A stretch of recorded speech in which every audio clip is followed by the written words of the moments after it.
Hey, I'm Donald Logue, and I'm here in White City, Oregon at IITR Truck Driving School. And last fall, I kind of realized a lifelong dream of mine, which was to learn how to drive a big rig. So now I'm a certified commercial driver, and I'm licensed to drive anything from tandems or even triple trailers or tankers and 18-wheelers, and I have property around here, and I would drive by this spot all the time, and there was actually another trailer that said, learn how to drive this rig safely. And so the wheels started turning, and last fall I realized I had a month where work was kind of slow and I had a window of opportunity, and so I called the number and I called IITR, which is one of the best truck driving schools in the country, the only nationally accredited school in the state of Oregon. And they said, okay, it's a little weird that you might want to drive a truck, but you're more than welcome to join us. And I don't know if you can see it, but it's a pretty nondescript blue prefabricated steel building. But what I found in there was so much more than just learning how to drive one of these big rigs safely. It was the camaraderie of the class, a group of people who were, a lot of whom were in difficult circumstances because of the recession, or people back and done with their military service. A guy who had been shot in Fallujah and was no longer in the Navy, and just trying to change their life. And what kind of really astounded me about this kind of idea as a career and a profession, that in 1 month you can go from essentially having no knowledge of how to drive truck or trailer, and you can become a licensed commercial driver, an entry-level driver in an over-the-road 48-state company. And so I took the plunge with my classmates, and we all passed our state driving test, which was a little nerve-wracking. And I'm going to tell you a little bit about what we do here at IITR, if you should so choose. And if you think that truck driving might be something that interests you, or if you're just looking for a change, or you want to get out on the road, or in today's difficult economy, you're looking for what is still a growing industry, you know. If you own something, if something's in your house, someone brought it there by truck. So it's a job that's not going to go away. Over here you can see is the school itself. Inside's the classroom. The first 4 or 5 days or so, a lot of it is involved in just classroom work, getting to understand a little bit about the trucks, getting to understand why the dynamic of driving a 80, 100,000 pound vehicle is so different. And it's also passing all of the DMV tests that are required really before we start getting into the trucks. Is you have to go down to the DMV and pass a kind of litany of tests dealing with hazardous materials or tankers or double trailers, and your general knowledge test. And you get those out of the way, and you get your permit, so that when you have your permit, you can get behind the wheel of one of these things. And so then after the first week, basically you're here in the yard. Half the day is spent in the yard learning a lot about the truck, learning about technical aspects of the truck, and learning how to do the kind of close confined, the backing maneuvers, and what have you. I'm going to take a look at this truck right here, this Freightliner, because then you start driving the truck at IITR, and it blew me away how much you learn, and how much I didn't know what to anticipate, but I certainly didn't anticipate what I found, which was an incredibly caring group of teachers. Actually, there are two right there. There's Bud and Kathy Williams.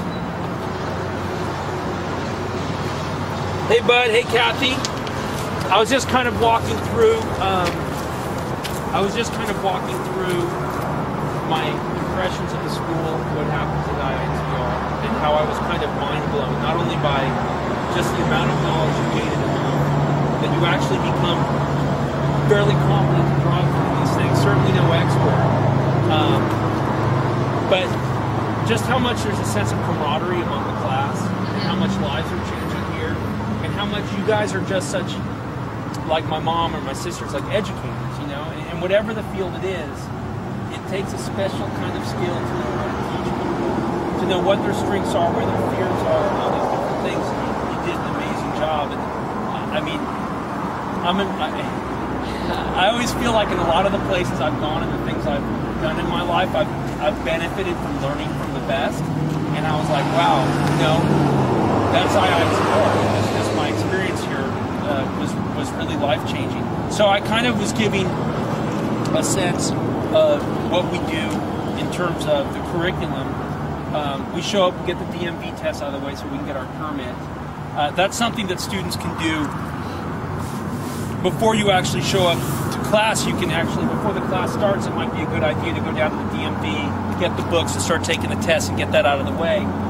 We do a lot of work in the classroom for the first week, and then we're basically out on split days where half the day is spent on the yard, kind of learning about technical aspects of the truck, learning how to do things like put chains on for bad weather situations and all the backing maneuvers. And then we drive. We start on a shift range, right? Correct. And then how you build up from there. We start on the shift range. Then we advance and we work around the city area a little bit. Mix it up. We kind of mix up the city with a little bit of rural area. Right. It's really an extension of the shift range, though. If you think about it, you're just extending your shift range further into the city. Yeah. You know, well, I can tell with you with your comp when you can tell off the bat. And what was good was everybody actually was kind of like the Marines, like you bring everybody up, you know what I mean? But there were certain guys like Rick, or there were certain people who showed a real affinity to driving right off the bat. And so what I liked was it was like, hey, let's leave the shift range and go down, you know. And the first day it was like, man, Rick's going through the gas station, you know. Yeah, it was cool. And then we hit the rural areas like Gold Hill, and then freeway work, and then work with the doubles. And then the trickiest stuff is probably working in the heart of a downtown city. Downtown city area, yes. Yeah. Industrial area, city area. Yeah. You really learn a lot there. That's what you learn. You know, and Bud and Kathy are both have been instructors for a while, but both former professional drivers. Bud did 2 million miles on the road, no accidents, no tickets, which is crazy. Started driving a truck when he was 8 years old, which is another story. And Kathy was driving heavy equipment like that on lowboys, probably, and stuff like that. Like the stuff that you'll see across the street, taking it to work sites. And you can imagine she was going to be held to a much higher standard by the guys on the job site. So she had to be double good, you know. I'm just showing them kind of what we, just let them see the truck a little bit. Hey, Bub, what engine's in this one? This one has a cat in it. A cat, and it's like 550 horsepower? 6 1/4. Oh my God. 600. Now, and this would be, a commercial driver's license is something that's valid in all 48 states, regardless of the state you get it in, but it's held to a federal standard, so you have to learn, there's certain criterion that every driver in every state is going to be held to. And one of the things that you do, and you do it, before you drive a truck, you always have to do a pre-trip inspection.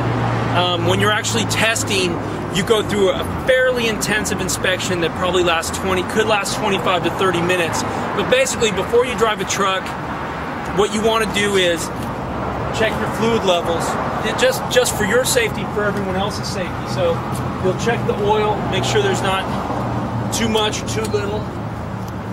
You check your power steering fluid. Check your coolants, you check your belts, make sure that they're not torn or worn, they don't deflect too much. Really important is the compressor. You want to make sure that there are no loose or missing bolts, that it's not, there are no cracks, that there are no leaks, either air or fluids. This is your steering box. And basically, though, this is just the same kind of diesel engine you'd find. It's a power plant. You know, it just happens to be a bigger one, driving and pulling a bigger load. And so it's crucial to check things like this, your suspension, your springs, and make sure none of the leaves are cracked or broken, or the U-bolts. And so now we're just going to give you a quick rundown because we don't have time to go through the whole thing, but you want to make sure before you get into a truck too that there are no, you know, always check for the leaks under the ground. Make sure that you're not dropping fluid because it's not something you want to find out on the side of the highway. clear.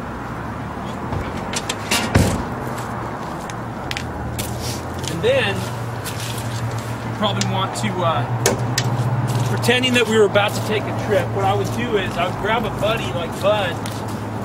We don't have to do it, but I'd say, hey Bud, will you help me check the lights? Because it's not like your uncle who's going to drive down the freeway with a one-eyed jack. You know, you can't really do that kind of stuff in the big rig. You know, you got to make sure that everything's... So you're checking the high beams, the low beams, the turning signals. You're checking your clearance lights. You're checking the lights and the reflectors on the side of the trailer. And really importantly, you're checking the lights in the back, the tail lights, brake lights, and your indicators. Because in a vehicle this size, you really have to let people know what you're doing. Probably mostly for their safety. And then we do this thing where, this is where it gets kind of Neanderthal.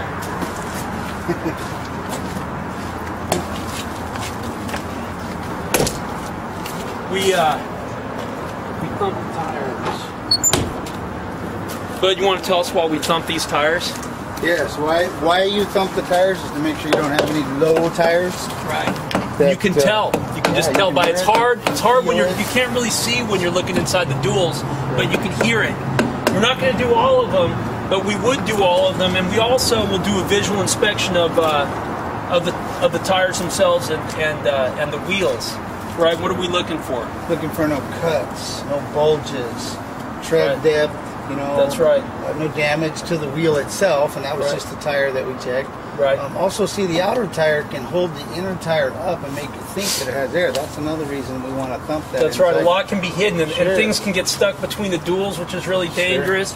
This is Kathy's favorite word. Kathy, you want to tell us what we're looking for with the lug nuts? Make sure none are loose or missing. What else happens sometimes? Well, you'd want to check the lug nut holes to make sure none of them have been wallered out. Amen. Or out around, meaning a lug nut was left loose at some point. Right. The rim was moving back and forth. It had a little bit of, it wasn't tight, it was moving, and all, your lug nut holes sometimes around. You can see like rust trails and stuff will give some indication of that Correct. too if they're hidden by the lug. But you just want to make sure that your rims aren't cracked. Your wheels are incredibly important. It's all about safety, because as you can imagine, when something goes wrong in a truck, it's not like a Prius. You know, the results can be catastrophic. What's this thing under here? Now, it would be great if we can see a tractor by itself, but you want to tell them what this guy is right here? Which one are you pointing to? The release arm? To the fifth wheel. Okay, the fifth wheel is the mounting plate, and there's jaws on the fifth wheel that the kingpin gets locked around. Now, so every trailer of the billions that you see around the country, every trailer has a thing called a kingpin in the front, and basically, it's kind of like in electronics or anything. It's a male-female. That's the way that people probably always wondered, how do you join the trailers to the tractor? They've got this brilliant plate that slides on, and it has an opening, and it fits around the kingpin, and it locks.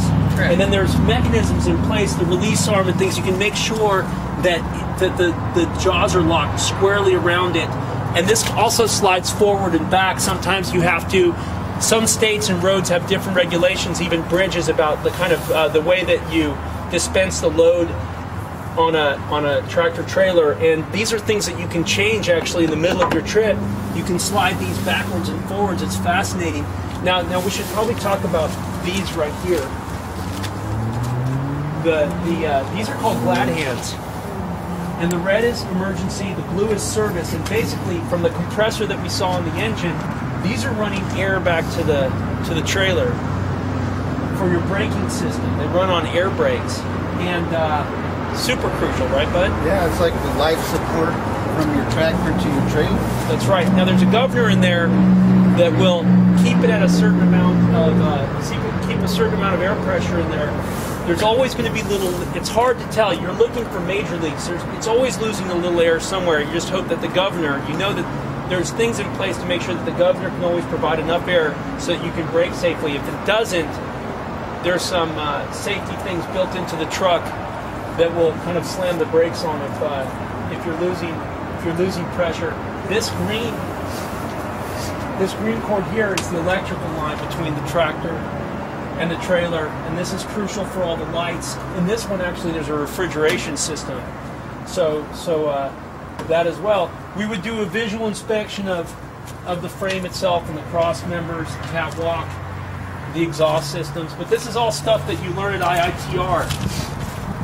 This is crucial. This is called the landing gear. Correct, bud? Correct. And you just want to make sure this is how, when you're coupling or uncoupling a trailer, this is how you secure the trailer to the ground, because the front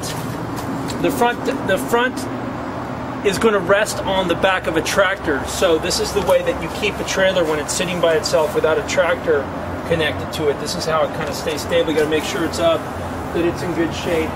And that's what we basically do, is we do an all-around visual inspection. Maybe we should talk about the brakes too. Here you can see the brakes. You can tell that these brakes have springs in them. You can tell by the size of the canister. Some of the older trailers don't have that. These are the airlines coming in and supplying the brakes. And in the back you can see what's called the slack adjusters. You can get around and see these guys right here. And now when the brakes aren't engaged, you don't want any more than 1 inch of play with these guys, or any less than 90 degrees when it's engaged.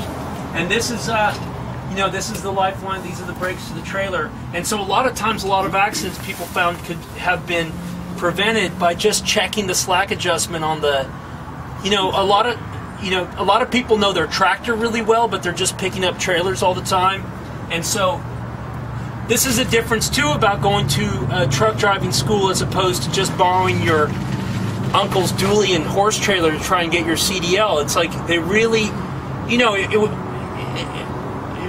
just anecdotally from our experience here, Bud took us down to the scales, the port of entry scales outside of Ashland, and just said, hey, let's go up in the bay, where sometimes they pull trucks aside just to kind of give them to check them out.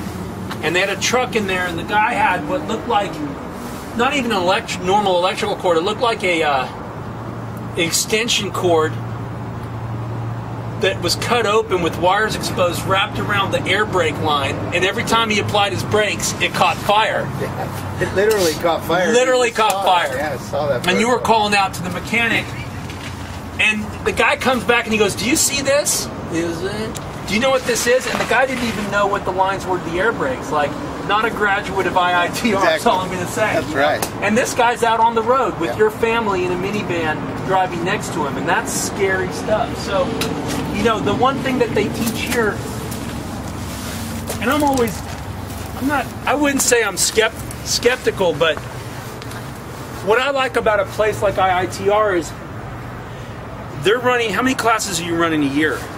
13, normally, about 13 a year. Okay. We know that the stakes in trucking are incredibly high. We know that, it's not just lip service to this idea of safety, because it's life or death. And in fact, just over here the other day, there was a situation where someone, I can't say because I wasn't part of, I don't know what the investigation was. I think he was charged with reckless driving, but basically I think he took a corner too fast with tandems. They came over, and lucky didn't, actually no one died. One guy lost both his legs. And if you saw the accident on tape, because it was actually on the news, and Bub was on the national news talking about it, it looked like 10 people were crushed to death. Yeah, it did. It was, and it happens in a second, and it happens like if you were in your passenger vehicle, it's like, ooh, yellow, go. It takes 2 seconds for all of a sudden, so many lives have been changed for the worse forever because of this thing. A lot of devastation. The guy that was driving, did he intend to do this? Of course not. Right. But what impressed me about IITR is you have 13 classes a year? 13, yeah. We have 13. We start the 13th one and finish it in the next year, but right. We start 13. So you have 13 classes, and you figure year after year, 13 classes, that at some point people just get, maybe like some of your high school teachers, they're just done with it. Like they go through the motion, they're teaching, but it's just like this factory. And I was like, what blew me away was, it's kind of an exhausting month, but at the end of the month they have to start it again. But how much there's still care and it's just meticulous, and it's hammered in your head, and it's like treating each student with respect, recognizing their strengths and weaknesses, and how to figure out the best way to reach them and teach them. And I just thought, wow, like that's an exhausting level of focus, but thank God for it, because you really feel like you come out of it having received the best possible one-on-one attention that you could. You know, I know for Kathy and for Bud, it's like a personal, it's like an obsession in Jeremiah to be like, we can teach these people how to drive a truck, and we can teach them how to do it safely. And if for some crazy reason it's really not for them, we also have the presence of mind that we can have that conversation, because the stakes are high, as we said before. But the job's, you know, one of the coolest and most fun ways too. It opens up the world to you, and opens certainly North America. And that's we'll be getting into that stuff too. We're going to be hitting the road at some point and actually show you some of what it's like to sit behind the wheel of the truck and what you got to focus on. There's a lot of things. It's a lot different than driving a motor vehicle. And it's harder to drive a truck sometimes than I anticipated. In other ways, it's easier. So maybe it's easier when Bud and Kathy are sitting next to you, so they can save your ass when you're like, what gear am I in? So we'll be going for a ride in the trucks, and we'll be taking one of these IITRs down the highway. I think we actually have to go for a run right now, don't we? Yeah, we have to get going. So thank you. This is Donald Logue again. I know some of you might know me from my other job, but I have to say that even with my other job, which is acting and kind of film and television stuff, and a lot of times you have to learn how to like do things like ride horses, ride motorcycles, and luckily in that field they'll get the best people to teach you, but you don't have the time that you have here. But I think that learning how to drive a truck and just the process and the mistakes and confronting some fears you have about it and overcoming certain things or whatever, certainly it made me just a better person, and it certainly made me better at what I do for a living. So, but I really want truck driving to be part of my life now. So thank you. I appreciate IITR more than I ever could have anticipated. I'd seen this thing for years driving by. If you've ever doubted the power of advertisement on the side of a trailer in a yard, don't, because it works. Learn how to drive this rig safely, you know. And I made the call, and you know, and it's a challenging month, but everyone in my class of 11 got through it, and every one of them got their commercial driver's license, and a lot of them are starting orientation with big companies already. It's another thing that IITR does. If long-haul trucking is what you want to do, they have great relationships with pretty much all of the major trucking companies in the United States. And what's amazing, and I don't really think it really happens anywhere else, is that representatives of those companies come by the school to pitch to you, because they know that graduates of this school are people that they like to work with. And so there's that added benefit. And I was kind of blown away. I was like, here we are in the third week of school, and already clear employment opportunity is presenting itself to us, which in this day and time is a rarity.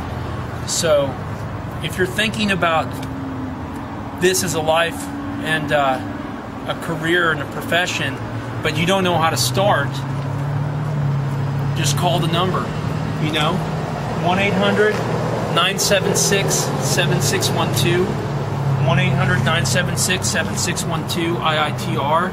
They'll help you out. Student loans are available. There's a lot of programs through the VA and other things that help people. Also, they work with people in a number of different ways. And every trucking company that I've encountered since I went to IITR will reimburse drivers for the cost of their tuition. So they, if you want to drive a big truck for a big company, you have to be a graduate of a nationally accredited truck driving school. It just doesn't work to get your CDL with your uncle's truck and wander down there. It won't fly. You need to have been a graduate of a program like this, because they know that with the help of people like Bud and Kathy, you've properly learned how to thump the tires. You've learned how to double clutch and or float. No, I'm kidding. And you learn how to do it. You learn how to do it safely and well. And I appreciate IITR. I was blown away by it, and and I made up a couple of lifelong friends in the process. So Definitely. we're clocking out from White City, Oregon.